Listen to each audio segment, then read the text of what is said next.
Welcome to Securing America with me, Frank Gaffney, the program that's kind of an owner's manual for protecting the country we love.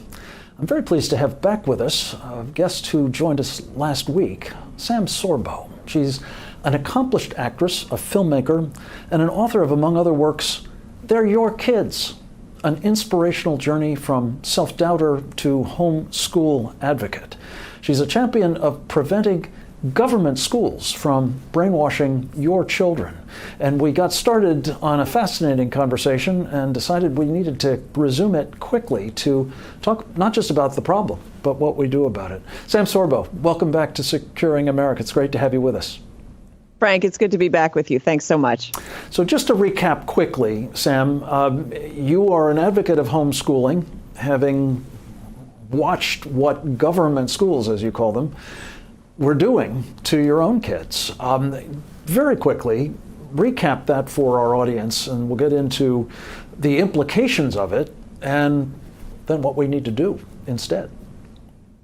Well, I think the most important point that I can bring up right now, with all the destruction that we're seeing in the streets, the rioting and the looting, is the rioting and the looting is a natural byproduct of what we've been teaching children in school for many decades now. And that is that children are an accident of nature, that Darwinism is true, and that survival of the fittest is the law of the land. And so when you teach a child that it's survival of the fittest and take as you can get and give as good as you get and, just take care of yourself, basically, survival of the fittest, then of course you're going to see people acting out in the streets and taking what they can get. Overlaid on top of that, Sam, though, is it seems a fairly virulent strain of Marxism as well. Lots of these teachers have turned out to be not just leftists. In some cases, they've been out leading these rioting exercises, and also, in some of the things that parents have been sort of astonished to see coming across the internet in their remote learning programs is pretty redolent of the radical left anti-American agenda, is it not? Yeah, absolutely. And we saw that when the LA Teachers Union refused to go back to work until we defunded the police. It doesn't seem that they're very concerned about school shootings anymore all of a sudden. We see that Marxism has made its long march through our institutions, and that's partly why I've just gone on a crusade to try to empower parents to take the education of their children more seriously and take it more personally.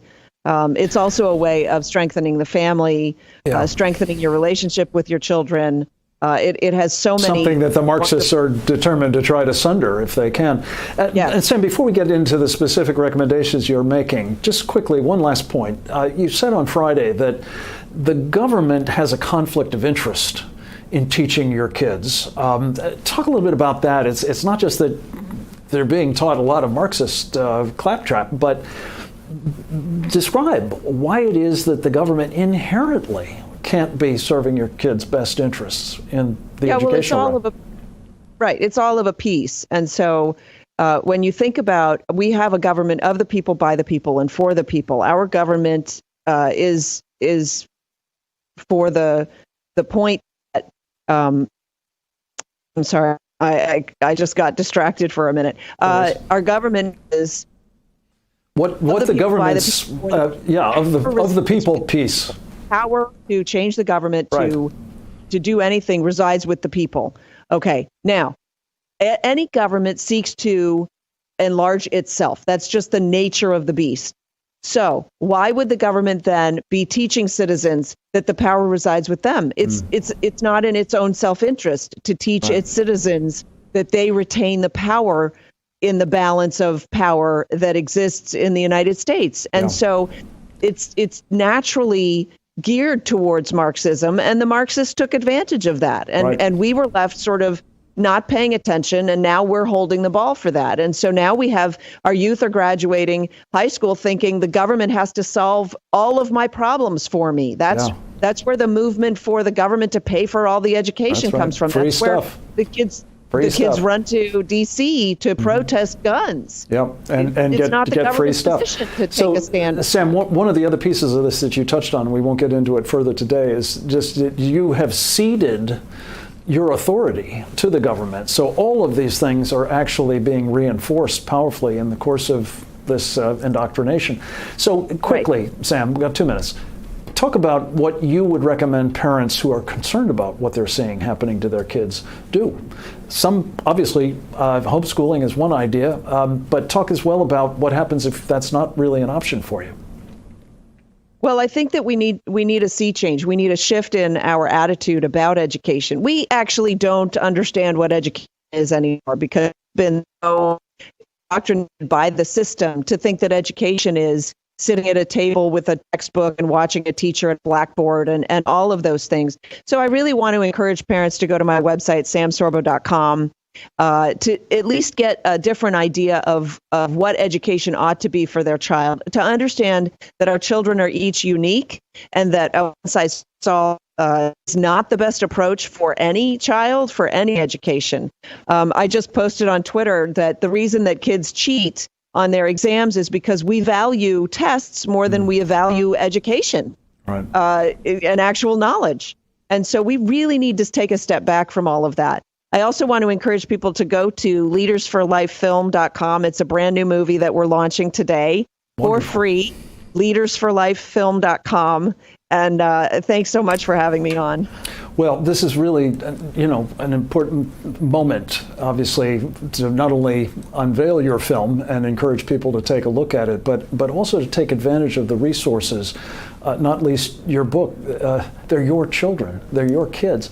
Sam Sorbo, I know that you've come by many of these insights through hard personal experience, and I think what you're really doing is you're making it easier for the rest of us to take corrective action. And please God, it won't be too late for our country that we wrest from the grip of these Marxists and anti-Americans. And obviously, I'm not talking about all teachers in the public school system or all public schools for that matter, but I think this is an inherent problem. Yeah, we have to leave it at that, Sam. Unfortunately, we're going to have to get you back soon. Congratulations on the new film. I hope that people will tune in massively and that they'll stay tuned for us, because I'm going to talk to you a little bit more about what the Marxists are doing here in the red-green axis and what it means for your choice this fall.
Welcome back. For the next 3 weeks, we're going to chronicle momentous choices facing the American people this fall.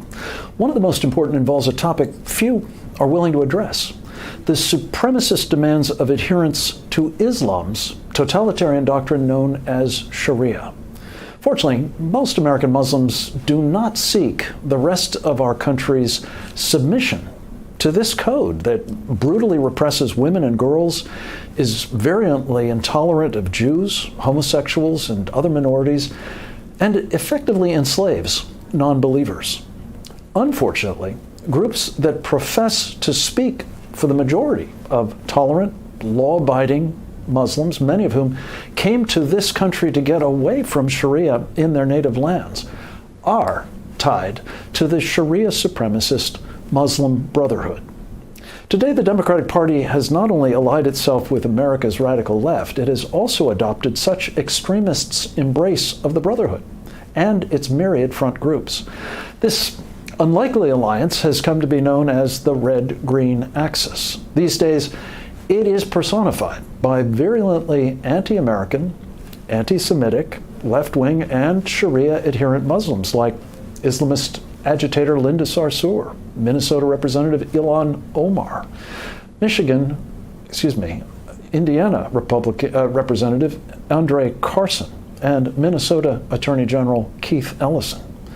All are both extreme leftists and Islamic radicals. As it happens, all have heartily endorsed Joe Biden for president. Mr. Biden has gone, for his part, to considerable lengths to earn such support. For example, on July 20th, Biden spoke to Million Muslims Vote, an online forum organized by the Islamic activist group Engage Action. In introducing Biden, Engage Action President Khurram Wahid called Biden's participation a historic moment. He repeated Engage's early endorsement of Biden, promising, quote, "We have a swing state strategy, and we will deliver for you Michigan, Wisconsin, Pennsylvania, and Florida. We will activate large groups of voters in Texas and Arizona. We will turn out 1 million votes nationally," unquote. Biden made numerous statements and promises to this group that should send shudders down the spine of all Americans. Biden said, quote, "I wish we taught more in our schools about the Islamic faith." He did add that he wished more were taught about all the confessional faiths, but today, anyone who teaches Christianity or Christian principles in public school risks losing their job. Indeed, Indiana University professor Dr. Mohammed Khalifa authored a brochure for teachers titled Islamophobia and Christian Privilege: What Educators Must Know. It demands that Muslims get special accommodations in schools, including prayer spaces, prayer washing and fasting, and infusing all students' curricula and activities with Muslim traditions. In his Engage speech, Biden said, quote, "Muslim communities were the first to feel Donald Trump's assault on black and brown communities in this country with his vile Muslim ban," unquote. He promised, quote, "I will end the Muslim ban on day one," unquote. The truth is, it was not a Muslim ban, but rather the institution of sensible immigration restrictions placed on 5 majority Muslim nations: Iran, Syria, Libya, Yemen, and Somalia, picked explicitly for the threat of Islamic terrorism that emanates from those Sharia supremacist states. Biden ended his speech by saying, quote, "Hadith from the Prophet Muhammad instructs," end quote, "whomever among you sees a wrong, let him change it with his hands. If he is not able, then with his tongue. If he is not able, then with his heart," unquotes. Interestingly, the likes of Osama bin Laden have referred to this same saying of Muhammad. In his jihadist 2002 letter to America, bin Laden declared, "It is a religion of enjoining the good and forbidding the evil with the hand, tongue, and heart. It is the religion of jihad in the way of Allah, so that Allah's word and religion reign supreme," unquote. It's doubtful that Biden realized he was echoing or plagiarizing Osama bin Laden, but his remarks underscore the dangers associated with pandering to these Sharia supremacist Islamic groups. It conveys a willingness on the part of the Democratic standard bearer to engage from day one of his administration in advancing their goal, achieving our national submission, the literal meaning of Islam. Particularly worrying among Mr. Biden's promises that would serve such a purpose is his pledge to recommit us to President Obama's appalling Iran nuclear deal. After all, it greatly enabled the world's most aggressive supporter of terrorism, sending Iran $1.7 billion in cash as part of a total $150 billion transferred that even then Secretary of State John Kerry acknowledged would, in part, likely be used for terrorism. Interestingly, Iran has allegedly spent great resources trying to influence the U.S. presidential election in favor of Joe Biden. Just last week, the Justice Department seized domain names of 92 websites the Iranian Islamic Revolutionary Guard Corps was using, quote, to spread propaganda covertly and sow discord among the American public ahead of the 2020 presidential elections, unquote. Its operation of these websites violates U.S. sanctions, among other things. There are plenty of reasons why Sharia supremacists in places like Iran, Turkey, Qatar, and here are working to achieve the defeat of President Trump and his replacement with a ticket that has conveyed a determination to appease and submit to the agenda of the red-green axis. Mr. Trump, after all, has worked instead to protect our country and others who love freedom, notably Israel, from such extremism. Make no mistake, in this instance, as in so many others, we will be making a fateful choice in the next 3 weeks. I urge you to choose freedom. Those are my thoughts. I'd welcome yours at securingamerica.tv, where you can now learn more about the work we do and how you can support it. Next up, we'll speak to the former Chief of Staff of the Trump National Security Council, my colleague Fred Fleitz, about some of the latest evidence about the coup that has been mounted for years against Donald Trump in the interest of first preventing him from becoming president and then acting as the president. That and more straight ahead.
Welcome back, and a special welcome to a friend and colleague of many years, Fred Fleitz. He is a career intelligence professional who has served our country in a number of important capacities, including as a CIA analyst, as a member of the senior State Department team that supported then Ambassador John Bolton when he was an Undersecretary of State. He's also worked for the House Intelligence Committee and most recently as a member of the National Security Council staff under, again, Ambassador John Bolton when he was the National Security Advisor to the President. He was the Chief of Staff there. These days he is the Center for Security Policy's President and CEO, and among other things, the author of a book directly relevant to the idea of getting us back into the abysmal Iran nuclear deal, Obama Bomb, a growing and dangerous national security fraud. Fred Fleitz, it's good to have you back. Welcome, sir. Hey, Frank, good to be here. Fred, I know you've been tracking closely what seems to be a continuing cascade at long last of formally classified documents, some of them still redacted, but nonetheless coming from, I guess, the review principally of John Ratcliffe, the Director of National Intelligence. Give us the latest on what they're shedding light on about the coup that has been mounted against President Trump. Well, it began before he even was president, of course, but it seems to be continuing even as we speak. Frank, I believe there are a number of smoking gun documents that explain in quite clear detail how the Clinton campaign and the Obama administration were in cahoots to destroy President Trump's candidacy and later his presidency. I think there's 20 or 30 key documents right now that are in a safe at the CIA that we can't get out. The president wants them released, and the CIA director will not release them. And I think this is a real scandal because the CIA director works for the president. Now, some of these documents were provided to the Justice Department for the Durham investigation by DNI Radcliffe. I actually don't agree with that decision because Durham is not going to issue a report before the election. Why Radcliffe did that, I don't know. But there are some very important documents that really should be brought to the White House right now, and the CIA is refusing. Let me come back to the CIA, Fred, because that's an important story, and I want to make sure we have time to cover it. But I did just want to characterize the important documents that have already come to light. And is it fair to say that we've had essentially official confirmation that Hillary Clinton and her campaign were essentially the instigators of this entire hoax that damaged so severely both the Trump campaign in its latter days, fortunately not fatally, but certainly the presidency of Donald Trump over the past 3+ years? You know, it looks that way more than it ever has before. John Brennan, notes from Brennan in July of 2017, referred to a plot by Hillary Clinton. And this is he says the Russians learned about this plot approved by Hillary Clinton to smear President Trump for colluding with the Russians. And Brennan took this seriously enough that he briefed President Obama. And this information was relayed to the FBI for investigation. Now, Brennan is now saying this is just politics. There's nothing to it. If it was just politics, it wouldn't have been sent to the FBI. And I don't understand why this was hidden from the American people. I think this is a pretty important piece of information. It certainly seems to be so. During this period, when John Brennan was at the CIA and played, it seems, a pretty central role in this anti-Trump conspiracy, some call it a coup, there was a woman who was serving as the chief of station, the top CIA official in the U.S. Embassy in the United Kingdom. Talk a little bit, if you would, Fred, about what was going on in this conspiracy in the United Kingdom at that moment. Well, I'm not going to make any comments about Gina Haspel. I think she's been a pretty good CIA director. My problem I have with her is that she has a decision right now. She can release the documents that President Trump said to release, which is the transparency that she owes the American people. or she can withhold information to protect her bureaucracy. I'm afraid that's what she's doing, and that's why you can't make careerists heads of these organizations. My understanding is that she has tried to be a straight arrow in getting information to the president and presidential deliveries, et cetera. But this was really a key time for her to make a difficult decision to provide information that would be a bombshell helping President Trump, and she wouldn't do it because I think she did not want to offend Democrats in Congress. Well, this is obviously of great import going forward. What I'm particularly trying to sort a little bit here, Fred, and maybe we just don't know enough about it to say, but some of our colleagues have opined that we're actually seeing the woman who may have been intimately involved in some of this effort to, for example, use British intelligence as a means of doing some of the surveillance that the CIA itself could not legally do of a political campaign and candidate. Any thoughts on Gina Haspel's role before she became the director of Central Intelligence Agency that may be contributing to her decisions to withhold some of this information? All I have to say, Frank, is the issue here is that she's protecting the bureaucracy. There's documents she should be turning over, and she's not. She's gotten good reviews from people I know as director. She stayed out of the press. These other issues, I don't have any comment on them. Yeah, well, I think we'll be finding out more about them. That's the point, and we will hopefully see whether in the days ahead, those documents that should be made available have some bearing on this or not, Fred Fleitz. Just in closing very quickly, is it the case that the Senate Intelligence Committee did have access to some of this information that John Ratcliffe has been making available and withheld it from the public? Very quickly. That's a very interesting point. After the notes about Brennan came out, Senate Intelligence Committee sources said, we've known about this all along. We dismissed it at the beginning of our investigation. Now, the Senate Intelligence Committee put out thousands of pages in 5 separate reports, and Fred, it withheld. I'm terribly sorry. We are hard out of time. We're going to have to come back and pick up on this point again. Thank you for yours today, my friend. We'll talk with you again next week. Next up, Kevin Freeman, right after this.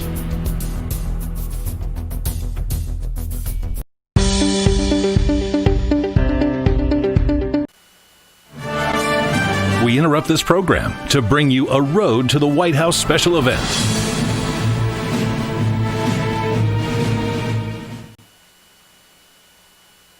For the passport into your city, and I want to say thank you to all the speakers you heard earlier. The Mayor, Dale, thank you, County Commissioner Barbara, and Senator Oscar. Look, Senator, you're looking like you're still in shape. And I also want to thank Damian for sharing your story and for exercising your power as a young voter, a first-time voter. Look, you're an inspiration, man, and I really mean that. You're making your family proud. You're a role model for an awful lot of young people all across Florida and across the country. Folks, as my old football coach used to say, it's go time. It is go time. No matter whether this year, it is, no matter whether it's your first vote or many beyond that, this is the most important election in our lifetimes, and you can make all the difference. Here in Florida, you can determine the outcome of this election.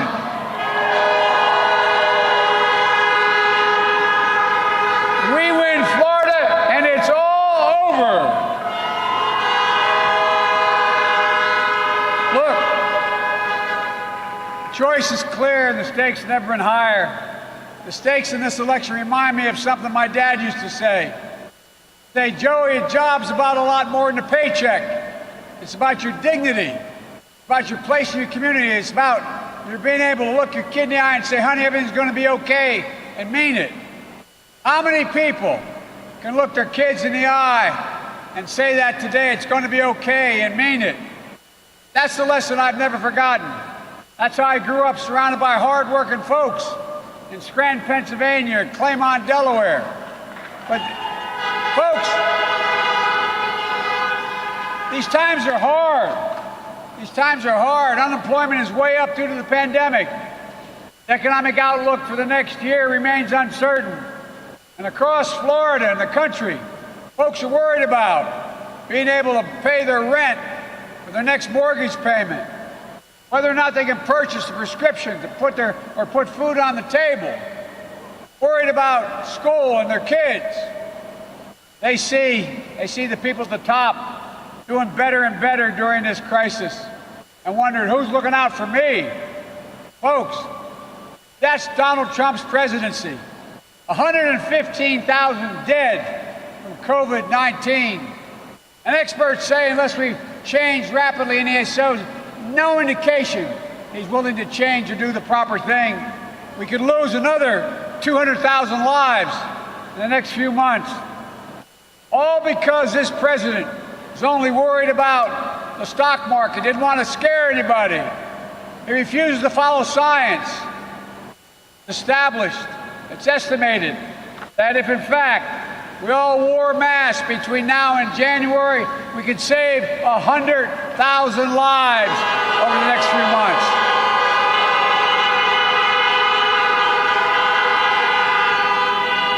And folks, what bothers me the most about this guy, in his own words, the president knew back in January when he was briefed in detail after lying about it, saying he never read the intelligence community's warnings about how dangerous this was.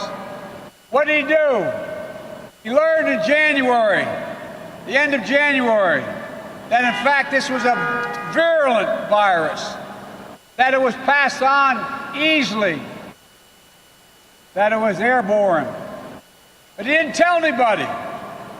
He went on taped an interview with Bob Woodward, a journalist, telling him, trying to ingratiate himself to him, telling him he knew how dangerous the disease was back in January, but he did nothing.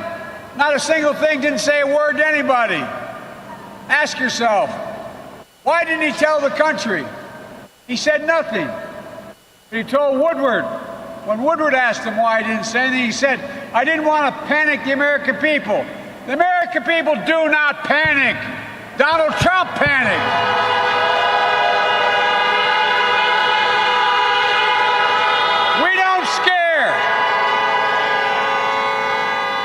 Americans have faced every problem that has ever confronted us. And his reckless personal conduct since the diagnosis has been unconscionable. The longer Donald Trump remains president, the more reckless he becomes. 3 more weeks before we end this madness. Folks, the most respected doc in the country on this issue is Dr. Fauci. He referred to the president's announcement of the Supreme Court with a political event in the Rose Garden or in the backyard of the White House. He called it a super spreading event. Look at all the people who became contagious and got ill. And how is he responding now? Trump, is running a national ad on television. You may have seen it, taking quote of Dr. Fauci out of context. He said, Dr. Fauci said way back in March, referring to public health officials, he said, I can't imagine that anybody could be doing more, referring to the public health officials across America. Yet, the Trump campaign deliberately lied, making it sound as if Fauci was talking about Trump. Fauci went public after the ad came out saying, I did not get permission for that quote and it wasn't referring to the president. But folks, here's the real point about the lack of ethics. Even after Fauci said he didn't say that about Trump, the Trump campaign said they'll continue to use the ad knowing it was a lie. Folks, I don't recall any administration, any presidential candidate in either major party doing anything like that. That behavior is no surprise, though. After all, this is the same man who looks at Americans who put their lives on the line for our nation and calls them losers and suckers. Folks, I carry with me a card, my schedule card. lays out on the back my schedule on the last back page and the black box I carried every day for the past 13 years. It says, daily troop updates.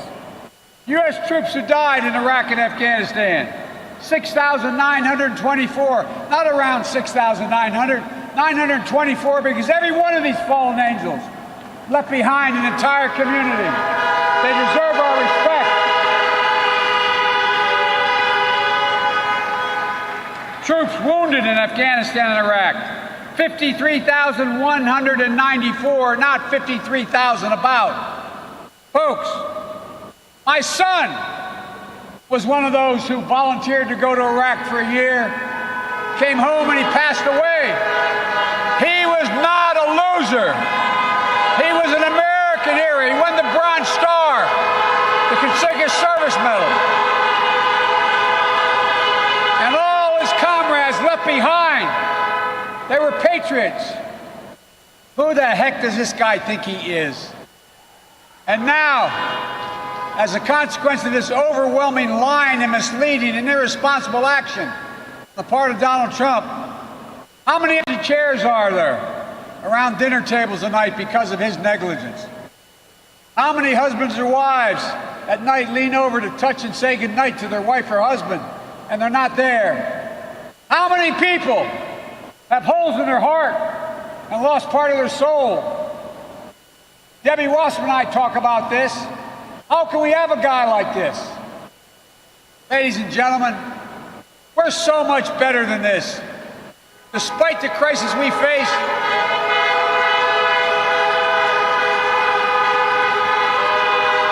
we have an enormous opportunity to build this country back better. We're the only nation in the world. With every crisis we've run into, we've ended up better off coming out of it than we were before we went in. That's because America, there's no quit in America. None.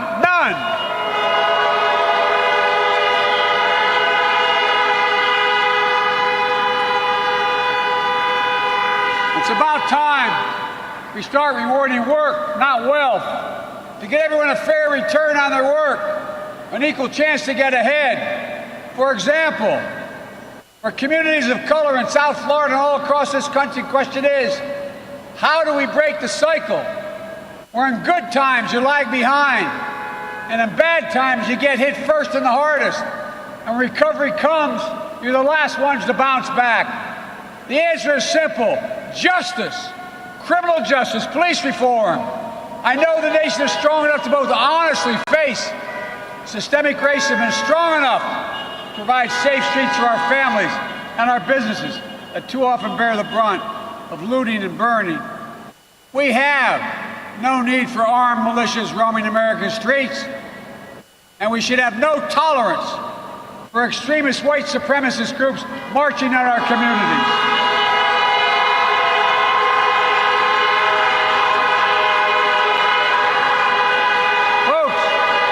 Enough.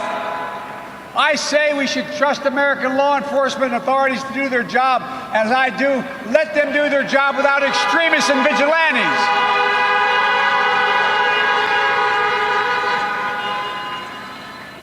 And if you say we have no need to face racial injustice in this country, you haven't opened your eyes in America.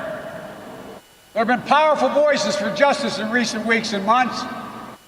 I spent time with George Floyd's family, his 6-year-old daughter, Gianna, when I met with her.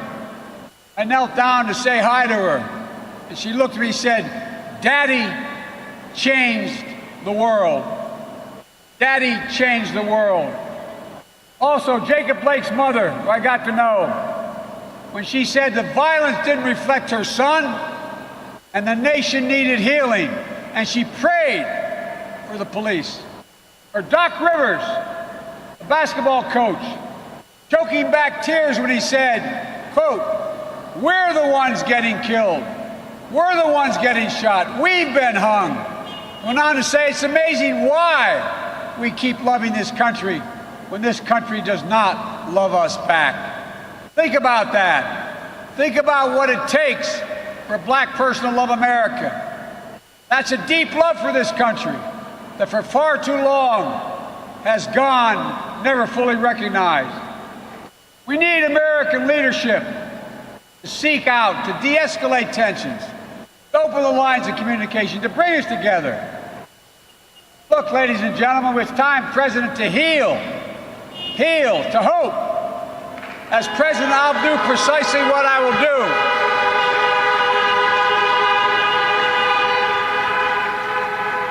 But it's also about jobs, good paying jobs, financial stability, families of color building wealth and passing it down. That's how we deliver equality and equity. For example, more and more women are dropping out of the workforce in this recession, whether in the city or out in the suburbs. We have a plan to deal with this pandemic responsibly, tracing, testing, masking, not politicizing race for vaccines. Look, we have to get vaccines, not politicize it, and we have to plan for its safe and equitable distribution. We have to provide what, as of today, is not happening, funding for protective equipment, PPE, and other resources for hospital and frontline workers, so the schools can reopen safely. We've got to ease the caregiving crisis that so many families experience. A squeeze of raising your kids and caring for an aged loved one. You've got to protect your health care. In the middle of this pandemic, why do the Republicans have time to hold a hearing to pack the court instead of providing significant economic relief and need for localities?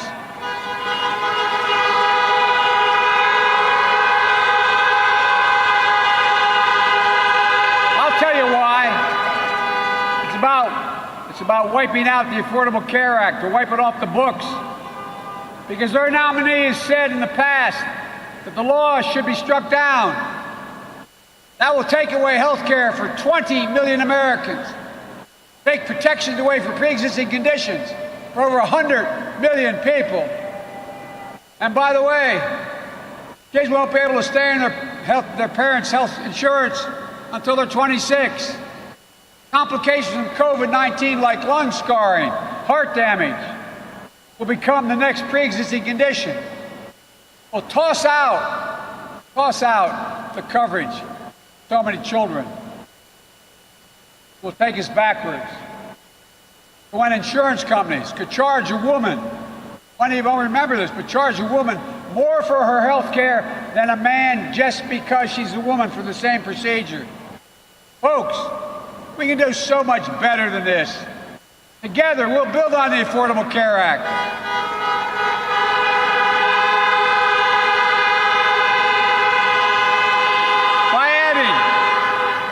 By adding a new health insurance option, a not-for-profit option, which will give private insurers a real competitor.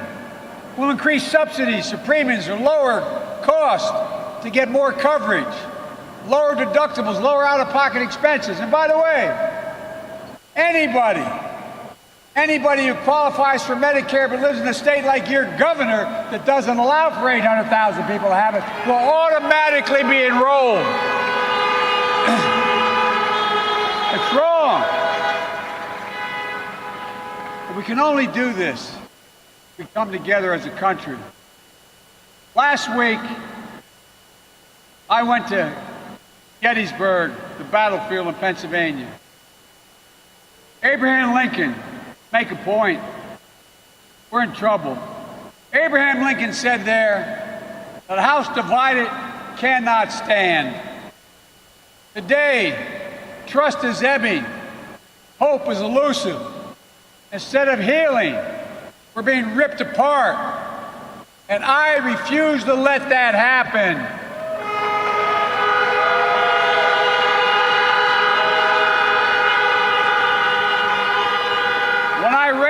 When I announced I was running, I said I was running. One of the reasons was to unite America. And I was made fun of. They said, you can't do that anymore. You used to be able to do it, Joe. You can't do it now. But the only way a democracy can function is with consensus. Otherwise, it becomes semi-dictatorial like this guy's trying to be. Look, We need to revive the spirit of bipartisanship in the country, a spirit of being able to work with one another. When I say that I'm told that that was fine, Joe, you used to be able to do that, but you can't do it anymore. Well, I'm here to tell you we can, we must, and we're going to get it done. Look,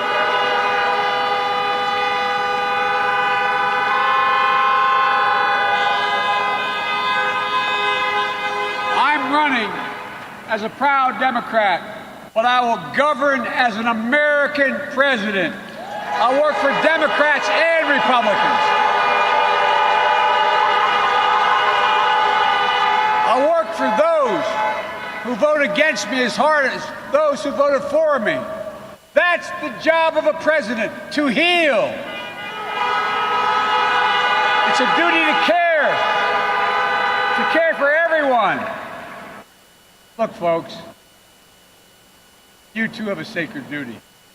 My friend John Lewis, who recently passed away, would say, sacred obligation to vote, and it matters. Florida matters.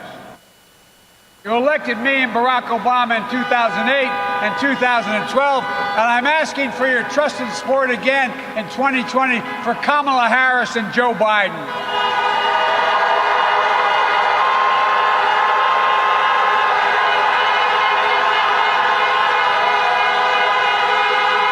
Because, folks,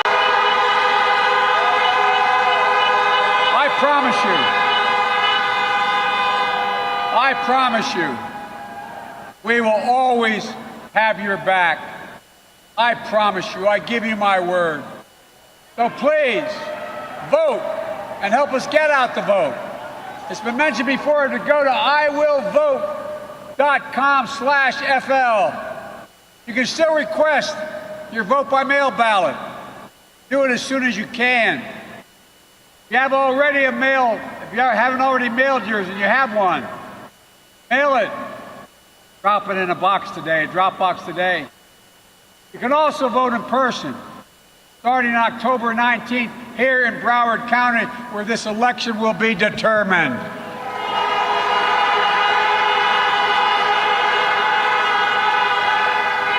Folks, the country needs you. Tell everyone you know, everyone you meet, vote. No matter what. Don't let anyone discourage you. Tell you your voice won't count. It does, it will. You are the American people, and you will decide our future, not Trump. So vote. Folks, thank you. As my friend, the Congresswoman Debbie knows, I hadn't planned on running this time. My son had passed away, and I was working as a professor and thought, enough. But then, when I saw those people coming out of the fields in Charlottesville, my word, carrying torches, close your eyes and remember what you saw. Their veins bulging, chanting the same anti-Semitic bile, carrying Nazi insignias that were carried and chanted Germany in the 30s, accompanied by the Ku Klux Klan and white supremacists. David Duke, the Grand Kleagle, saying, "This is why we elected him." Then a young woman protesting was killed. They went to the President of the United States and they said, "Mr. President, what do you think?" Here's what he said, something no president in American history has ever said. He said, quote, "There were very fine people on both sides. God Almighty." That's when I realized, and I said at the time, we're literally in the battle for the soul of this country, for our decency, our honor, our compassion, who we are. We hold these truths to be self-evident, but all men and women are Christians. Folks, we've never fully lived up to that. We've never walked away from it. Every generation has opened the aperture wider. This is the first president ever that's flat walk away from it. Time to restore America's soul. Time to rebuild the backbone of America, the middle class. It's time to bring everybody along, no matter your race, your age, your gender, your ethnicity, your sexual orientation, or your disability. It's time to unite America. We'll do that by choosing hope over fear, by choosing science over fiction, truth over lies, and unity over division. There's nothing beyond the capacity of this nation when we stand together. So it's time to stand up, take back this democracy. When I was a kid, John Kennedy said we're going to the moon. Everybody remembers, we all had to learn what he said about that, the speech. There's one line that I always used on the Senate floor when I was a senator. My colleagues would kid me. And he answered the unasked question, why are we doing this? He said, because I refuse to postpone. I refuse to postpone one more day this president's irresponsible action. So let's get up. Let's take back this country. Show the world who we are. May God bless you and may God protect our troops. Thank you, thank you, thank you.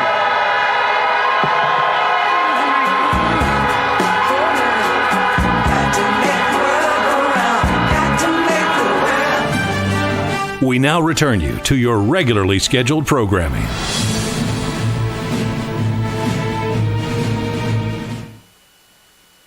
Our relationship with the British, our most important relationship in the world. So Chief of Station London really operationally sees everything and knows everything that's going on within operations inside Central Intelligence Agency. What we know is that during the time that she was in London, Ms. Haspel was in London, that there were any number of very crucial things that happened in regard to Crossfire, Hurricane, Spygate, whatever name you want to stick on it. And it is literally physically impossible that those things happened, and she was not at a minimum aware of them. Quite frankly, she would have had to be in the middle of it and have to facilitate a great deal of what happened. And how would you characterize her relationship with a guy who clearly was playing a central role in this enterprise, this conspiracy, this coup, if you will, namely John Brennan, then the director of Central Intelligence? I guess you can't call it a coup back when the president was a candidate, but it certainly was interfering directly in the election of 2016 against one of the candidates and clearly to the benefit of the other. No? Right. Well, she always had a very close relationship with Mr. Brennan, so I would call her a protege. But the other thing to understand is that the way the Directorate of Operations works, which is a very, very small outfit, particularly at the senior ranks, when you get up to being something like Chief of Station London, you are not selected for these jobs by some personnel board that reviews a series of personnel files and then makes a recommendation. All of those kind of jobs are literally hand-picked by the Director of Central Intelligence. So she was put in that job by Brennan. And as memory serves, she was put back in that job, which is a pretty unusual thing, is it not, in the agency, to have a chief of station, especially in such a senior position, twice? I can't think of any other situation I'm aware of in my entire career where somebody was sent back twice in succession to be chief of station. Very unusual. Suggests that she had a mission, and maybe it's the one we've just been talking about. Let me switch gears, if I may, Sam Faddis, to another topic, not unrelated altogether, certainly, namely what the conspiracy to try to prevent Donald Trump from becoming president of the United States evidently was willing to engage in. Not just at a hypothetical level, but actually, it seems, at the level of some operational planning as well. Tell us what you reported on at andmagazine.com about that over the weekend. Right. Well, a senior source that we have, who at this point wants to remain anonymous, I think for obvious reasons, but may or may not come out in the open at some point in the future, has talked to us about what he knows from his time in a senior position inside the Pentagon in the fall of 2016. So up to and following the election in which Donald Trump was elected.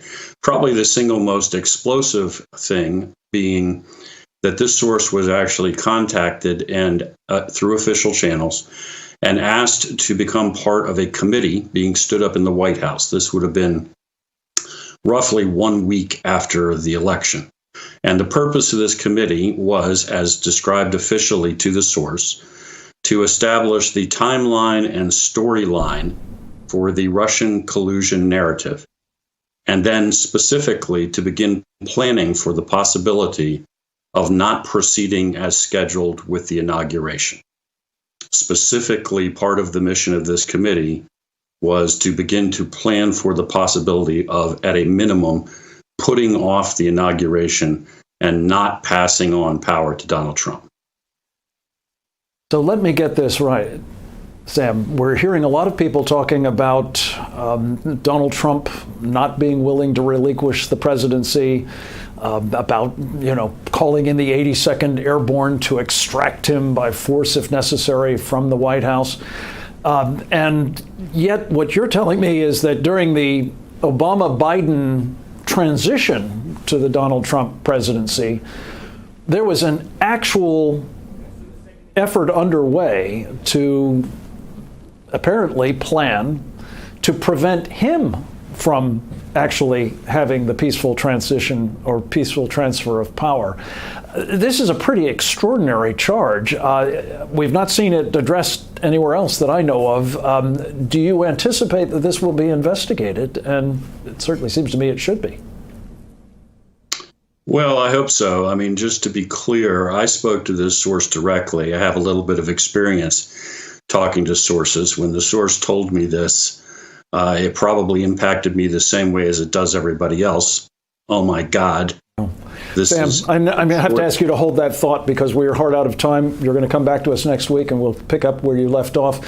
Thanks to the rest of you for joining this edition of Securing America. I hope you feel better equipped to join us in doing just that. For more on what you can do, visit our new website, securingamerica.tv, and then go forth and multiply.